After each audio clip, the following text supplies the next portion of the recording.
Assalamu alaikum wa rahmatullahi wa barakatuh. Ny teny manam-pahaizana Islamo anankiray manao hoe amin'ny reto fotoana efatra reto ozy izy no amantaranao ny olona anankiray ny tena finoana arahiny. Voalohany amin'izany, eo am-piterahana. Rehefa teraka ny mpino Islamo anankiray dia ny ankika no fombafomba izay ataon'izy ireo. Faharoa, rehefa manambady, rehefa misy mpino Islamo anankiray vonona ny hanambady dia eny amin'ny moské no ankalazana an'izany. Fotoana fahatelo dia rehefa maty. Rehefa misy maty ny mpino Islamo anankiray dia entina anaovana vavaka farany sy veloma eny amin'ny moské. Ary ny fahaefatra farany rehefa fety. Rehefa fety dia eo no manavaka ny olona anankiray. Ny mpino Islamo dia mifety ny Eid al-Adha sy ny Eid al-Fitr irery ihany. Fa ny tsy mpino Islamo kosa dia mifety ireo karazam-pety maro samihafa amin'izay fotoana izay hita eto ambony tany. Mpaminany sallallahu alaihi wasallam rehefa tonga ny findramonina tao Madina dia nahita ireo sahaba sy ireo olona tao Madina nilalao tamin'ny andro fety anankiray. Ka nanontany izy hoe fety n'inona no ilalovanareo? Dia niteny ireo sahaba ireny hoe tamin'ny vanim-potoana ny habadona izahay dia naka ity andro ity ho fety filalovanay amin'izany fotoana izany. Dia niteny mpaminany sallallahu alaihi wasallam manao hoe Tompo Allah efa namatika sy nanolo io fety io ho fety anankiroa fotsiny amin'ny finoana Islamo dia ny Eid al-Adha sy ny Eid al-Fitr.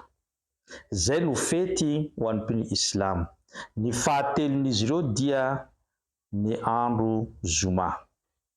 Noho izany, tonga zao ny farantaona. Maro amin'ireo mpino Islamo manatevin-daharana ireo tsy mpino amin'ny fankalazana izany farantaona sy ny fidiran'izany taona vaovao izany. Fanontaniana mipetraka amin'ireo olona ireo. Moa ve efa nahitanao indray andro ireo tsy mpino Islamo rehefa tonga ny Eid al-Fitr sy Eid al-Adha dia nandany vola be izy ireo nanao fety niaraka tamintsika? Efa hitanao ve rehefa tonga ny Eid al-Fitr sy Eid al-Adha dia nividy lamba lafo vidy izy ireo entina hiaraka hifety amintsika? Efa hitanao ve izy ireo namono omby, namono akoho, namono vorontsiloza tamin'izany Eid al-Adha sy Eid al-Fitr izany? Raha tsia ny valiny dia petraminao ihany koa ny fanontaniana hoe fa maninona rehefa tonga ny fetin'izy ireo? Ianao no loha laharana na ianao no manatevin-daharana amin'ny fankalazana ny fetin'izy ireo. Tadidio ilay tenin'ny mpaminany sallallahu alaihi wasallam manao hoe man tashabbaha biqaumin fa huwa minhum. Nizaniza ny olona anankiray makatahaka ny vahoaka hafa dia ampidirina ho isan'ireo olona ireo izy. Mbola miteny izy amin'ny hadisy hafa manao hoe man tashabbaha biqaumin hushira ma'ahu.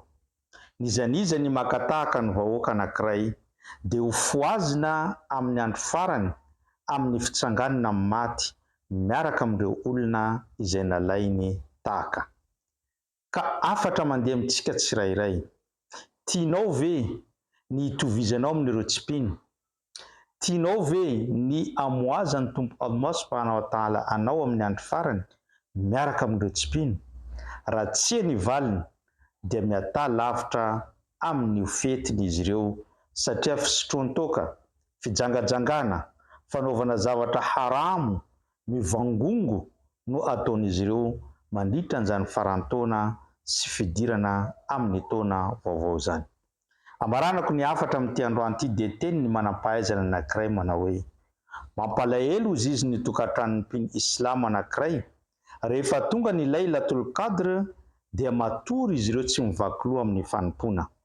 Fa rehefa tonga kosa ny farantaona dia miaro tory izy ireo mandra maraina ny andro. Inona ny fahasoavana azonao amin'izany? Amin'ny Lailatul Qadr no tokony haretantsika tory hanaovana fanompoana sy angatana amin'ny Allah, satria io no fotoana andaharan'ny Allah ny lahatra ety ambonin'ny tany, matory antsika tsy mivaky loha. Fa amin'ny fotoana indray mety handatsahany Allah sazy satria feno fahotana amin'ity alina ity. Iny antsika rehetrarehetra no mandeha tsy miaraka matory amin'izy ireo mankalaza ny fetin'izy ireo. Tadidiro raha lasana bavy anatin'ny finoana Islam. Ny fetin'ny mpino Islam dia roa ihany, ny Eid al-Adha sy Eid al-Fitr, ary ny fahatelon'izy ireo dia ny andro Zoma. Zay no fampatsiavantsika tamin'ity harivariva ity, ampitao betsaka any amin'ny hafa zany, angamba ho tonga amin'izy ireo ny hafatra ary miala aminao ny excuse eo anatrehan'i Allah amin'ny andro farany.